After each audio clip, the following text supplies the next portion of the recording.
की वजह यही होती है कि जमींदार बन के जाते हैं और जमींदार ही लौट आते हैं।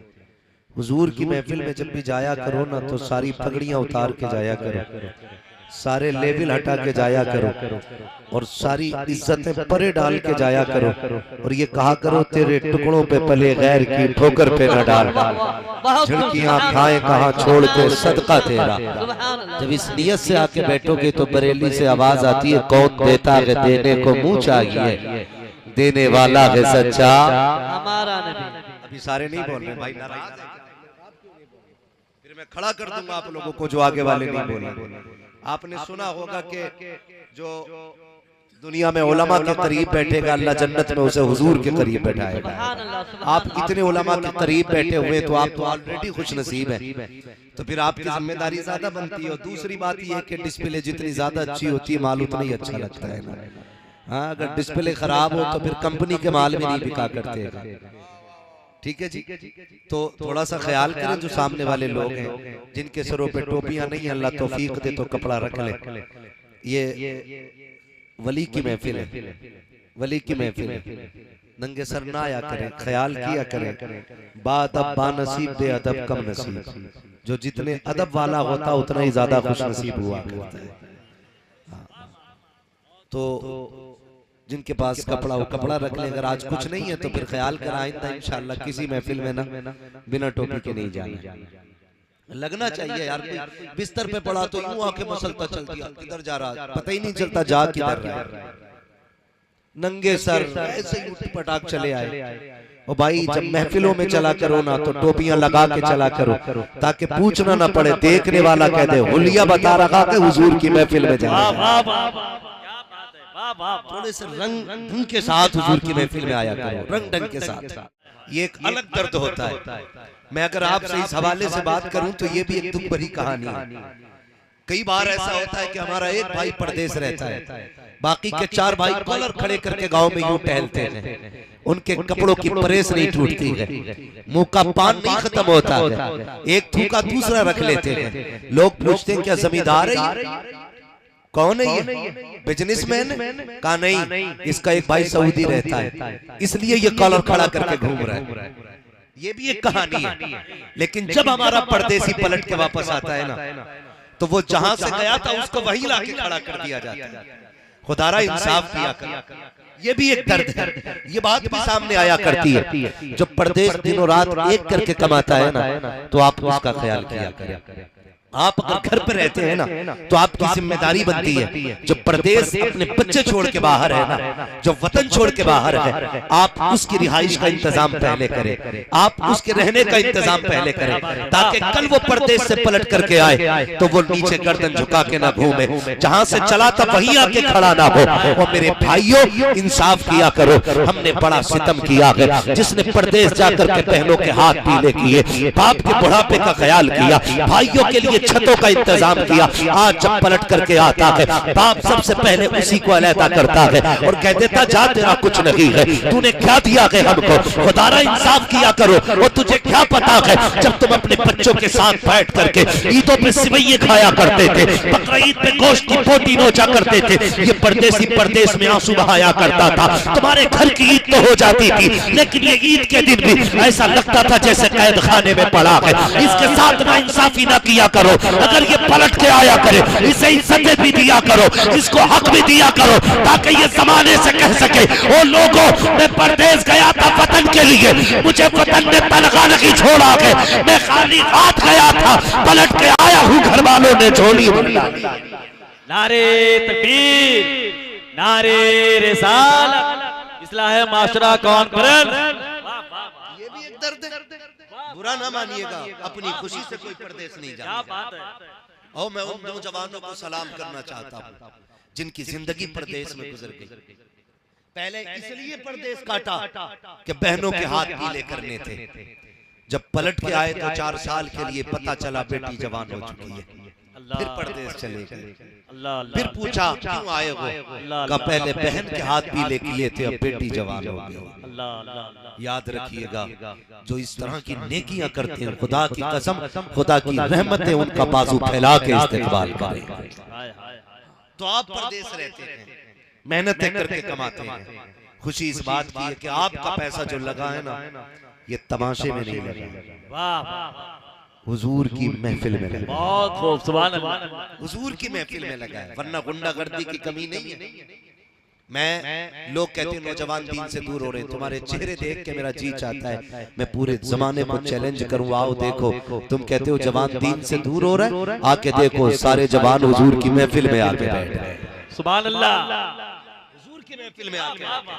कई बार ना समझ लोग कहते थे कि अगर डांस की पार्टी होती ना तो यहाँ भीड़ लगी होती, डीजे होता तो पैर रखने जगह नहीं होती, नादान गिनती लगा ले, आज यहाँ के जलसे की गिनती लगा, कल कहीं पे अगर डांस पार्टी हो या नचन हुए या भाड़ आए बैठे हो स्टेज पर और आकर के कव्वालियां हो रही हो, फिर वहां की गिनती लगा लेना। खुदा की कसम खा के कहता हो, कोई भी महफिल मदीने वाले की महफिल का मुकाबला नहीं कर सकती है, कोई भीड़ उनके दीवानों का मुकाबला नहीं कर सकती है। रह गई कसरत दिखने की बात तो वो बेतरतीब और बेअदब एक जगह खड़े हो जाते हैं, इसलिए भीड़ भाड़ नजर आती है। ये देखो हजारों सर है, एक जगह है, लेकिन कोई बेअदब नहीं है, इसलिए कि महफिल अदब वाले मुस्तफा की सजी। नारे तकबीर, नारे रिसालत, मसल के आला हजरत अल्लामा मुफ्ती हम्माद रजा साहब किबला, अल्लाह आपको सलामत रखे। वाह वाह, साल में वाह वाह, साल में एक जलसा हर इलाके में होना चाहिए। क्या बात है, जिंदाबाद। ये जरूरी नहीं है आपके जलसे में हम्माद आए, अमीनुल कादरी आए, सलमान नजरी आए, ये जरूरी नहीं है। जरूरी ये है कि जो भी मिंबर पे आके बैठे हुजूर का सच्चा गुलाम होना चाहिए। क्या कहना, क्या ये असल है। वाह वाह वाह, और आपकी जिम्मेदारी है, सुने बहुत गौर से मेरी बात, आज हम कहीं ना कहीं बहुत बड़ी लापरवाही का शिकार हो गए, कहीं ना कहीं सारा फोकस ना हमने ना, अल्लाह माफ करे, कव्वाली पे लगा रखा। होता क्या, कभी कभी तो लोग पूछते हैं हुजूर कव्वाली में चंदा दे सकते हैं? पहले तो कव्वाली का मतलब समझो, कव्वाली कहते किसे? आजकल के शराबी जुआरी बैठ करके अली का मलंग ये करना शुरू कर देते और हमारी कौम का नौजवान खड़े होकर गड्डियां उड़ानी शुरू कर देता है। ऐसा लगता कि ये सच्चा अली का मलंग है। अली के मलंग के चेहरे पे दाढ़ी होनी चाहिए, अली के मलंग का लिबास साफ होना चाहिए, अली के मलंग का लहजा पाक होना चाहिए, अली के मलंग की जबान पाक होनी चाहिए। ये जो सट्टे पीने के बाद शराब पी करके अली का मलंग कहते हैं, मुझे चढ़ गया चिश्ती रंग के दावे किया करते हैं, ऐसे रंग नहीं चढ़ा करते हैं। अगर रंग देखना है तो फिर देख गारे शौर में अली और मुस्तफा जाने रहमत को देखो, अबू बकर सिद्दीक को देखो। मेरे नबी ने अबू बकर सिद्दीक के साथ हिजरत की है। मैं तुम्हें रंग का किस्सा सुनाना चाहता हूँ। ये नहीं है पीला गमछा डाल दिया चिश्ती हो गए हैं, थोड़ी 3 ज़रबे लगा दी चिश्ती रंग चल जाता है, ऐसे रंग नहीं चढ़ा करता। और यार रंग इसे नहीं कहते। मेरा नबी गार में है,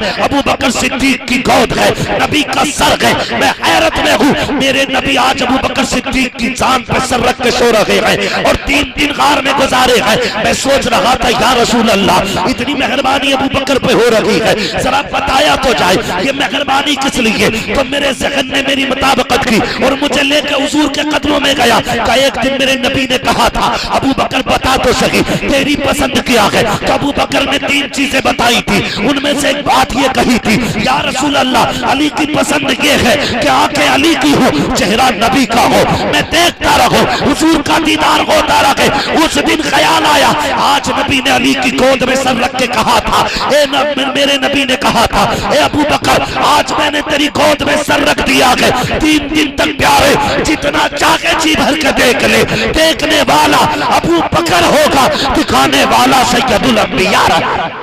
सुभान अल्लाह, सुभान अल्लाह, वाह वाह। अगली बात अब मैं चढ़ाने लगा हूं और सुनिएगा, ये जो तमाशाई बैठ के कहते हैं ना, बहुत अच्छा, ये जो तमाशाई बैठ के कहते हैं क्या कहना, पीर परस्ती करते करते मिल गया मुझको अल्लाह है, इसे यही नहीं पता इसका मतलब क्या। वो एक कव्वाली चलती, मैं तो नाचूंगी है तो बेगैरत घुंघरू बांध के नाच रहे। जो मैं आपको पहले बता दूं, सूफियाना कलाम न हर किसी को पढ़ने की इजाजत है, न हर किसी को सुनने की इजाजत। क्या बात है, क्या कहना। ये ख्याल रखिएगा। मैं रंग की बात बताने लगा हूं। हम कितने सादा दिन है यार। 12-13 अंगूठी पहन के आके कहता चिश्ती रंग है, साबरी हूं। तेरे कहने से नहीं, तेरा चेहरा बताए कि तू साबरी है। क्या बात है, वाह वाह वाह। तेरा किरदार बताए कि तू अजमेर वाले से प्यार करता है। खुदा की कसम बरेलवियों को नाम से नहीं, लोग आदत से पहचान लेते हैं। वाह वाह वाह। कई बार साहब और हजरत ऐसा होता, अजमेर शरीफ चले जाओ ना, सलाम पढ़ने लगो तो कलाई पकड़ के पूछते हैं बरेलवी है? वाह वाह। कहा भी नहीं, तुझे कैसे पता चल गया? तो वो कह देते हैं कि खड़े होकर मुस्तफा जाने रहमत कहना ये किसी और की पहचान नहीं, ये बरेली के अहमद रजा के चाहने वालों की पहचान। नारे तकबीर, नारे रिसालत, इश्क मोहब्बत, इश्क मोहब्बत। किरदार बता देते, किरदार बता देते हैं। अगर बदअकीदा को देख के चेहरा फेर ले तो लोग कह देते हैं ताजु शरिया वाला। वाह क्या बात है, तुल्लियों से चिढ़ रहा है, क्या बात है, वाह वाह वाह। तो ये पता चल जाता है। इसे कहते हैं एक रंग। रंग भांग पी के रंग नहीं चढ़ते, दिल दे के रंग चढ़ा करते। दिल दे के रंग चढ़ा करते, ऐसे रंग नहीं चढ़ा करते। 3 दिन तक गार में रहे, 3 दिन तक जानते हैं। फिर हिजरत की और जाकर के पहले मकाम पे जहां पड़ाव किया मदीने शरीफ से पहले, लोग हुजूर को देखने जोक दर जोक आ रहे थे। जानते हैं हुजूर बैठे थे सामने करवट में, अबू बकर सिद्दीक बैठे थे। 3 दिन का रंग ऐसा चढ़ा था चेहरे पे कि लोग पूछ रहे थे इनमें से अबू बकर कौन है और हुजूर कौन है। जिंदाबाद। लोग पूछ रहे थे इनमें से कौन मोहम्मद रसूलुल्लाह है, कौन अबू बकर सिद्दीक है। फिर देखो खुदा की कसम, जब ये पूछा गया अबू बकर ने घमंड नहीं किया था, इतराए नहीं थे, सीना चौड़ा करके नहीं बैठे थे। ये नहीं सोच रहे थे देखा मैं कितना रंग मिल गया है मेरा, लोग मुझे ये समझ रहे हैं, लोग मुझे पहचान नहीं पा रहे हैं। दोनों इतने खिल रहे हैं कि पहचान नहीं हो रही है। गुलामी का हक अदा किया, खड़े हो गए, दामन का साया किया हुजूर के ऊपर और खड़े हो जाते हैं। लोग समझने लग गए जो साए में बैठा है उसे इमाम कहते हैं, जो साया करके खड़ा है उसे गुलाम कहते हैं। वाह वाह वाह, क्या बात है, जिंदाबाद जिंदाबाद। वाह वाह, थोड़ी देर नाचने मिल जाए, बुरा ना मानो।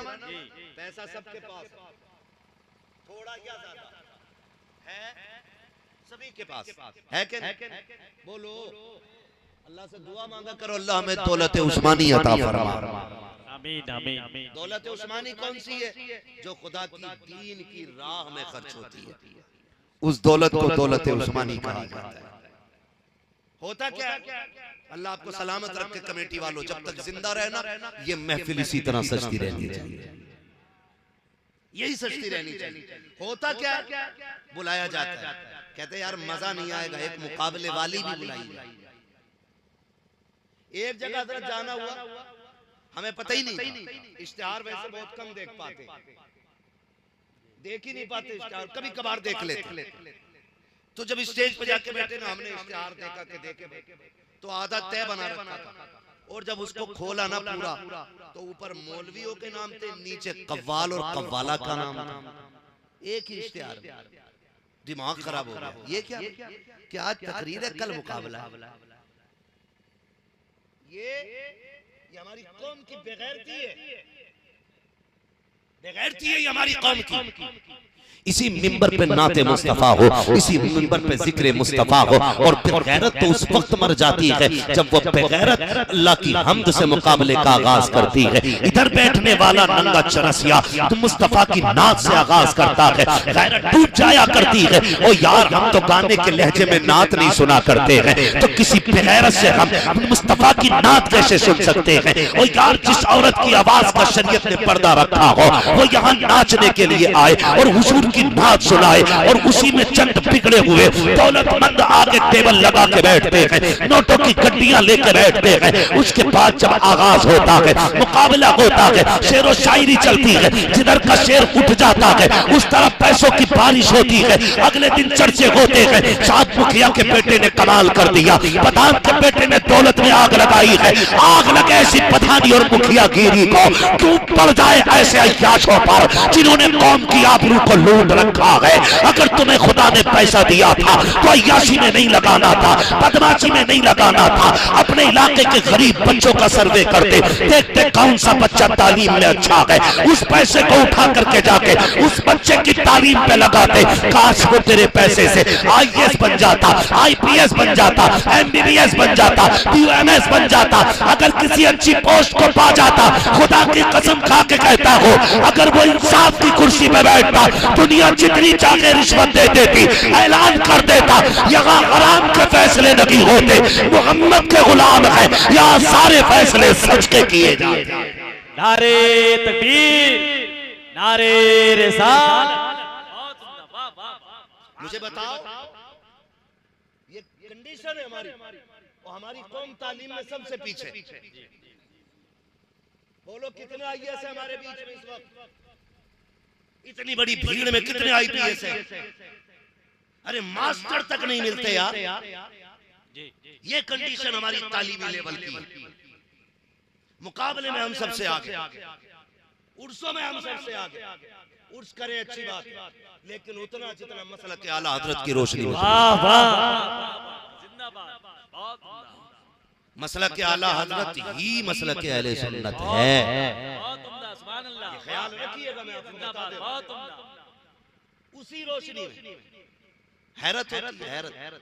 हमारी कौम की कंडीशन ये, कई बच्चे इसलिए 9th से पीछे पलट गए कि खर्चा देने वाला कोई नहीं, तालीम का खर्च नहीं उठा पा रहे, बाप बूढ़ा हो गया।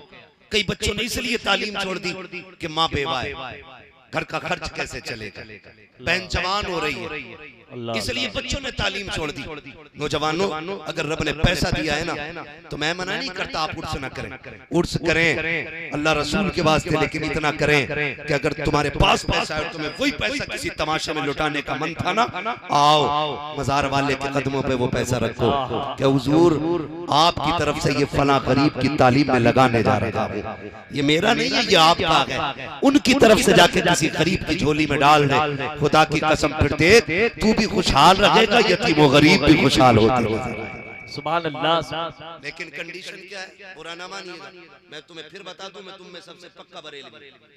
वाह वाह वाह, कोई वहाबी ना समझे, तुम में सबसे पक्का बरेलवी। जिंदाबाद। मगर बात क्या है, बात ये हमारी कौम की हजरत, जब उर्स आता है ना, तो दे चादर पे चादर, चादर पे चादर, चादर पे चादर, इतनी चादरें चढ़ जाती हैं कि वो फूल भी यूं फेंकने पड़ते हैं। होता है बोले ऐसा ही होता है। जबकि मसला के आला हजरत ये है कि अगर पहले से चादर मौजूद है तो उस वक्त तक दूसरी चादर चढ़ाने की जरूरत नहीं है, जब तक वो फट ना जाए या पोसीदा ना हो जाए। क्या चादर काफी क्या होती बात है। है, एक चादर काफी होती है, 50 चादरों की जरूरत नहीं, इसलिए कि वो कब्र है। वो पहले बताओ चादर चढ़ाते क्यों चढ़ाई जाती है? इसलिए नहीं कि उन्हें ठंड लग रही है, क्या कहना, वाह। इसलिए चादर नहीं चढ़ाई जा रही कि उन्हें आज कंबल की और चादर की जरूरत है। वो अल्लाह वाले चादर की क्या, जैसी वो कब्र में पहुंचे अल्लाह राजी था तो उनकी कब्र में जन्नत की खिड़कियां खोल डाली। सुभान अल्लाह। ठीक है जी, ये चादर इसलिए चढ़ाई जाती है ताकि बाकी कब्रों से मुमताज रहे। बेशक। इसलिए अच्छा एक बात बताओ, आपके सबके घरों में इंशाल्लाह कुरान होगा है ना? सबके घरों में। ये एक अलग मसला है कि 5 मेंबर हैं तो एक कुरान काफी है घर में, और अगर 5 मेंबर हैं तो फिर 6 मोबाइल भी काफी नहीं होते। हजरत मोबाइल 6 भी काफी नहीं, 5 लोगों को कुरान एक काफी है। अल्लाह। मोबाइल सबके अलग अलग होते कि ये मेरा है, ये मेरा है, और कुरान एक ही काफी। जहेज में कुरान आ जाए, अम्मा कहती क्यों लाई थी लल्ली, पहले ही रखा हुआ। एक ही कोई पढ़ने वाला ना, इसे मस्जिद में रखिए। इस अम्मा से पूछे कोई, खाली कुरान मस्जिद में भिजवा रही है, ये जो फ्रीज मिला ये भी रखवा दे। क्या बात है, वाह वाह। वॉशिंग मशीन दिलवा दे इमाम को, ये नहीं भेजेगी।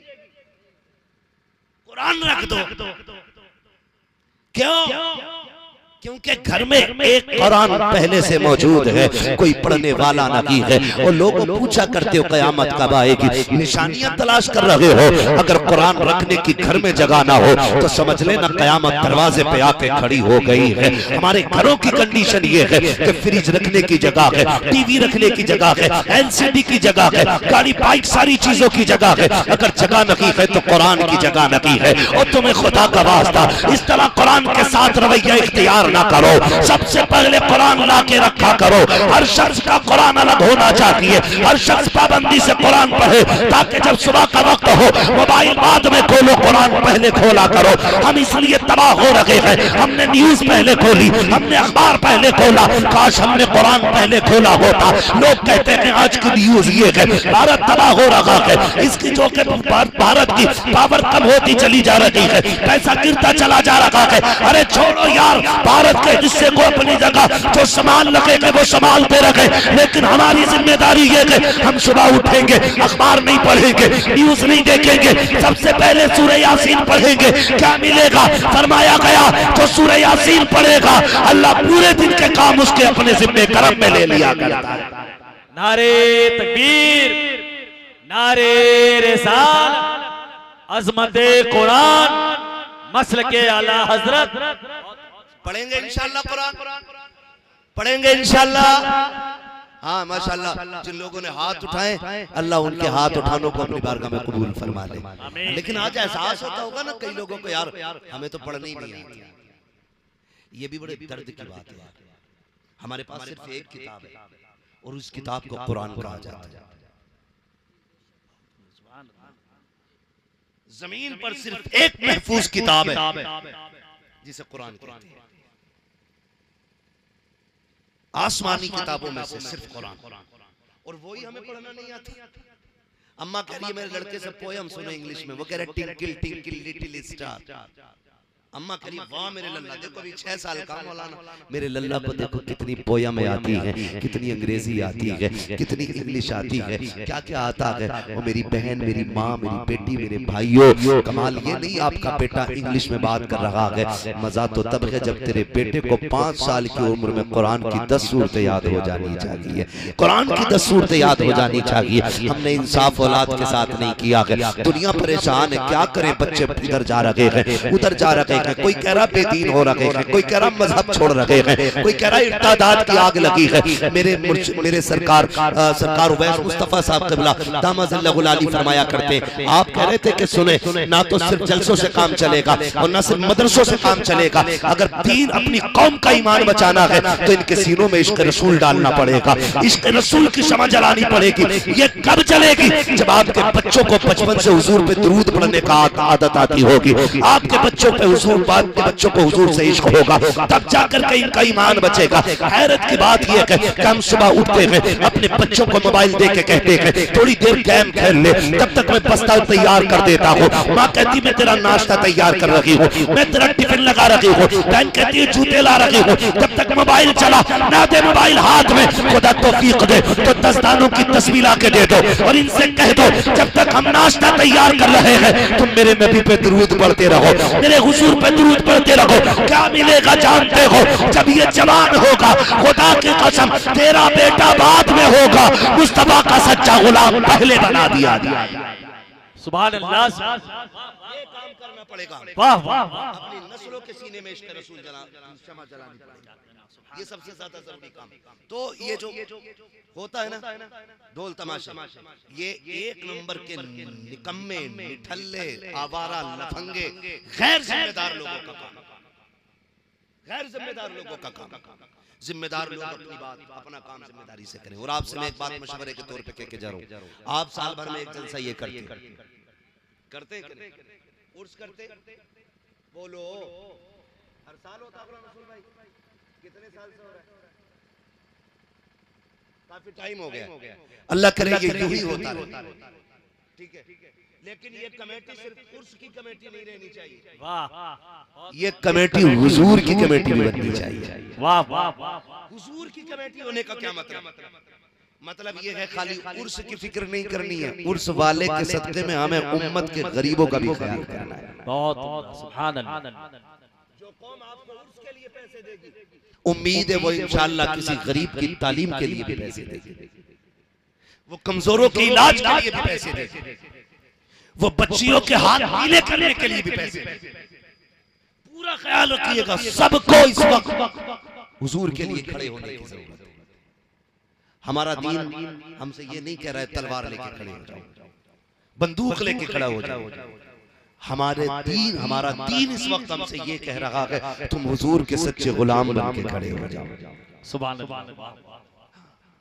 दर्द था एक सीने में, एक दूसरे का प्यार था, मोहब्बतें थी, आज खत्म हो गई, नहीं रही, मिट्टी चली जा रही है। पहले कितना अच्छा दौर था, अल्लाह का शुक्र है हमने वो दौर पाया है कि जब हम पड़ोस से आग मांग के लाया करते। हमने वो ज़माना देखा है जब हम अपने पड़ोस से नमक मांग के लाया करते थे, अपने मोहल्ले से जब हम तेल मांग के लाया करते थे। ऐसा नहीं लोग भूखे रहते थे, नहीं होता था, लेकिन उस लेन देन से रिश्तों में मोहब्बतें बाकी रहा करती थी।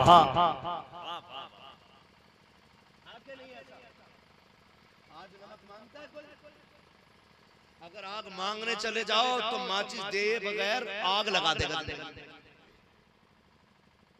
ये कंडीशन हमारी सखावत की है। कह दो माचिस दे दी तो कह रहा धूप पड़ गई, देखो तो सही कितने बुरे दिन आ गए, माचिस भी हमसे लेने आए हैं। फिर चार लोगों में बैठ के पड़ोसी बातें करता, इसके यहाँ तो नमक भी नहीं था, इसकी बेटी सुबह नमक लेने आई थी, इसके यहाँ तेल नहीं था, सुबह इसकी बेटी तेल लेने के लिए आई थी, शाम हमने आटा दिया था 1 किलो इनको। कितने बुरे दिन आ गए हैं। जब ये हालात हो गए तो आज नफरतें बढ़ती चली जा रही है, इतनी दूरियां हो गई है कि एक दूसरे का हाल तक पूछने के लिए तैयार नहीं है, एक दूसरे की खैरियत तक पूछने के लिए तैयार नहीं है। लोग कहते हैं तरक्की की है, हमने कहा कौन सी तरक्की की? कि पहले चरागों में पढ़ते थे, लैंप पे पढ़ते थे, चिमनी लगा के पढ़ते थे, आज एक हाइलोजन लगा दो पूरी बस्ती को रोशन कर देती है। एक जगह लाइट लगा दी जाए चौराहा रोशन हो जाता है। मैं कहता हूं तो कौन सी तरक्की की है? उस वक्त के चरागों में इतना प्यार था, एक जगह बैठ करके एक लाइट में 4 लोग खाना खा लिया करते थे। आज एक जगह बैठ करके एक लाइट में 4 लोग बात नहीं कर पाते हैं।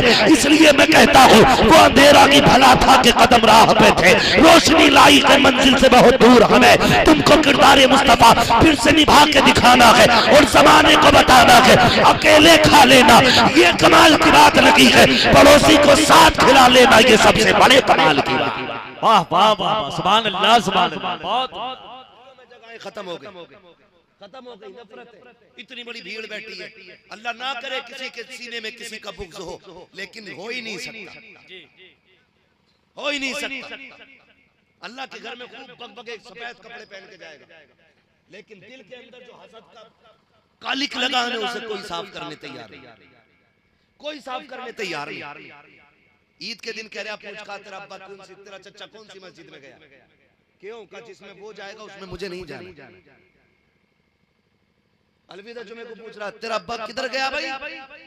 क्या बात है ताऊ? कि जिधर तेरा बाप जाएगा उधर मुझे नहीं पढ़नी है नमाज। जाओ फिर इस सिकल को लेके किसी भी मस्जिद में चले जाओ, रब तुमसे कहेगा कपड़े तुमने 2 बाल्टी में पाक कर लिया, बदन 1 बाल्टी में पाक कर लिया, लेकिन जो दिल में काला मैल लेके आया है ना, ये 7 समंदरों से भी साफ नहीं होना। ये तभी होगा जब तू अपने भाई को दिल से माफ कर दे। अगर तुम्हारे दिल के अंदर भाई के लिए जगह नहीं होगी तो खुदा की रहमतें कैसे आएगी तुम्हारे दिल में? ये नफरतें खत्म करें, प्यार बांटें। अल्लाह वाले की बारगाह में बैठे हो, मुझे एक बात याद आ गई। ख्वाजा सुलेमान तौसीफी रहमतुल्लाह तआला, वाह वाह वाह, बहुत पाए के बुजुर्ग, सुभान अल्लाह, बहुत पाए के बुजुर्ग। और अल्लाह तौफीक दे तो वलियों से मिलते रहा करो।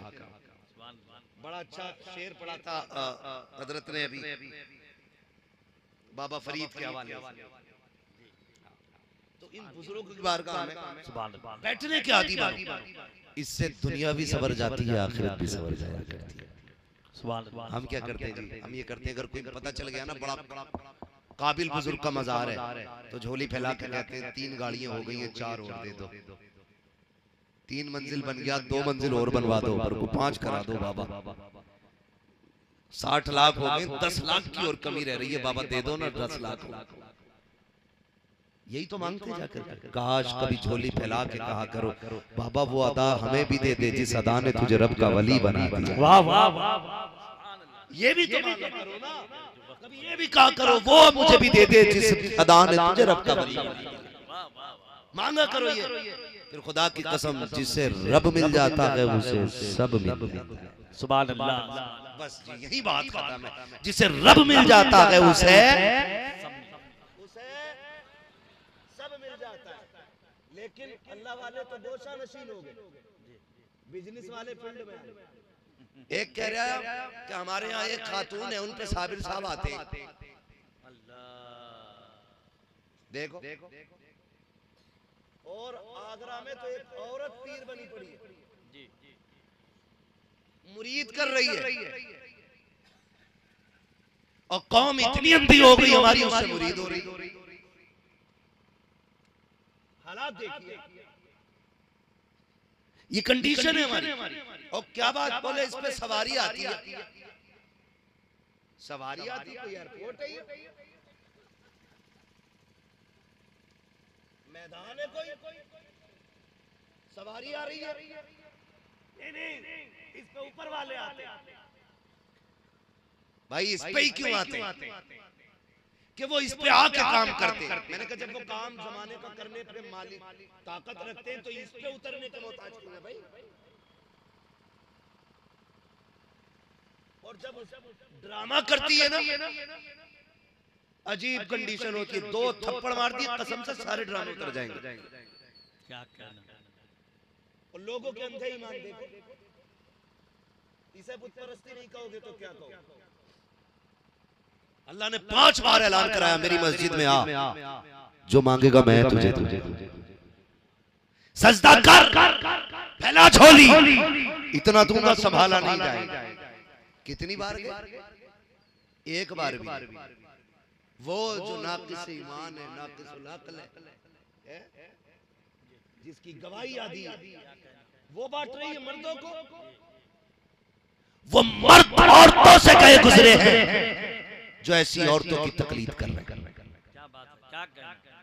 अगर तकलीद करनी है तो मदीने वाले की करो, इत्तिबा करनी है तो आमीना के लाल की करो। तो ढोल तमाशा बना रखा आ रही है सवाल, और वहीं पड़ा कई दिन झाड़ू मार रहा, कह रहा काम हो गया मेरा, हुआ कुछ नहीं। याद रखिएगा खाली वो भी नहीं लौटते जो पत्थरों के आगे हाथ फैला के खड़े होते। दिया उन्हें भी जाता है जो पेड़ के आगे खड़े हो जाते हैं। दिया उन्हें भी जाता है जो बेजान मूर्तियों के आगे खड़े होते। खाली कोई नहीं आता है मेरे भाई, मगर तेरा नजरिया तलाश करना है, तेरे अकीदे की भी छान पटक होनी है। बता तूने किससे मांगा था, तूने किससे मांगा था। आला हजरत ने हमें सबक दिया, वही रब है जिसने तुझको हम अतन करम बनाया, हमें भीख मांगने को तेरा आस्था बताया। तुझे हमद है खुदाया, तुझे हमद है खुदाया। ओ भाई, इसलिए मैं कहता हूं कि ये जो तमाशा चल रहे हैं ना, इनसे परहेज करना। करेंगे इंशाल्लाह, करेंगे सारे, बोलो इंशाल्लाह। शाह सुलेमान तौसीफी रहमतुल्लाह तआला, आप ना बड़े पाए के बुजुर्ग, आप रोज मस्जिद में नमाज पढ़ने आया करते थे। बहुत बड़े वली मस्जिद में नमाज पढ़ने आते थे, पाबंदी से 5 वक्त की। आज तो कितने पीर साहब ऐसे कमरे में बंद हो जाते हैं, और मरीज से कहो तेरे हुजूर नहीं है, निकले बाहर, नमाज का टाइम हो गया। कहा चुप कर, वो मदीने में गए।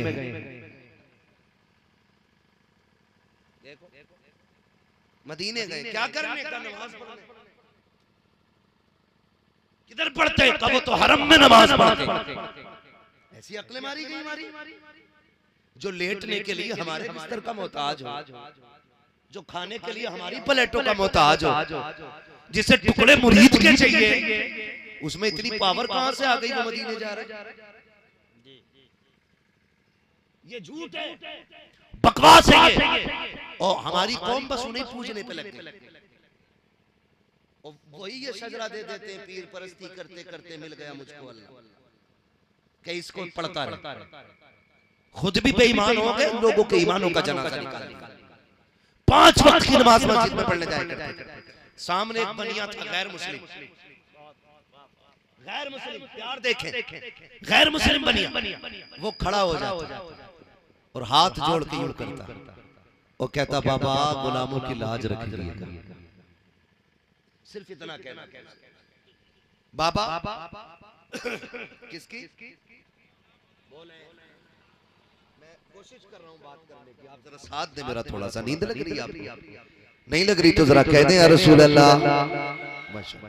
कहते बाबा गुलामों की लाज रख लीजिए। आप मुस्कुराते चले जाए। वक्त बीतता गया, जमाना बीत गया, हजरत पे बुढ़ापा आ गया, इतनी कमजोरी के चल नहीं पाते। तो मुरीदों ने यह किया कि हर नमाज में हजरत की जियारत होती थी। कमजोरी की वजह से आ नहीं पा रहे ना, तो आपने पालकी बनवाई मुरीदों ने। हजरत को उसमें बैठा के नमाज पढ़ने के लिए लाया करते। आपकी पर्दी पालकी पे पर्दा पड़ा रहता, लेकिन जैसी आपकी सवारी पालकी उस बनिए के सामने से गुजरती ना, तो पर्दा पड़ा रहता था, लेकिन वो पर्दे के बावजूद भी खड़ा होता और खड़े होकर हाथ जोड़ता। आप हल्के से पर्दा सरकाते, उसे देखते वो कहता, गुलामों की लाज रख लेना। इतना कहते पर्दा डाल के मुस्कुरा के आगे बढ़ जाते। वक्त गुजरता चला गया।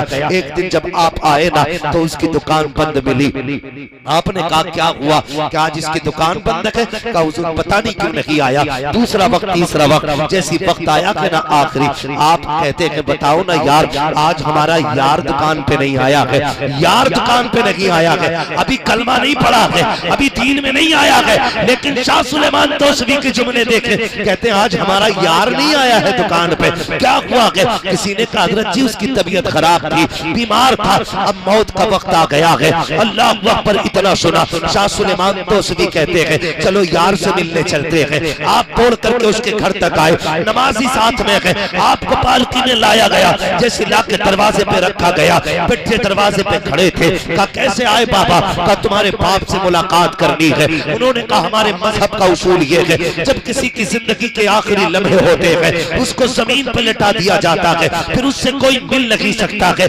किसी की मुलाकात नहीं हो सकती है। आप कहते यार वो तुम्हारा मजहब है, हमारा तो नहीं है, मगर हमें तो इजाजत दी जाए। कहा नहीं मिल सकते। आपने इसरार की, तू नहीं जानता है वो हमारा यार लगता है, हमें मिलने दो। बच्चों ने कहा नहीं मिल सकते। गुस्सा आया शाह सुलेमान तोसवी को, कहने लगे अच्छा हम नहीं मिल पाएंगे? कहा नहीं मिल सकते। कहने लगे जाओ, जब तक हम नहीं मिलेंगे तब तक वो भी हमें छोड़ के जा नहीं सकता है। नारे तकबीर।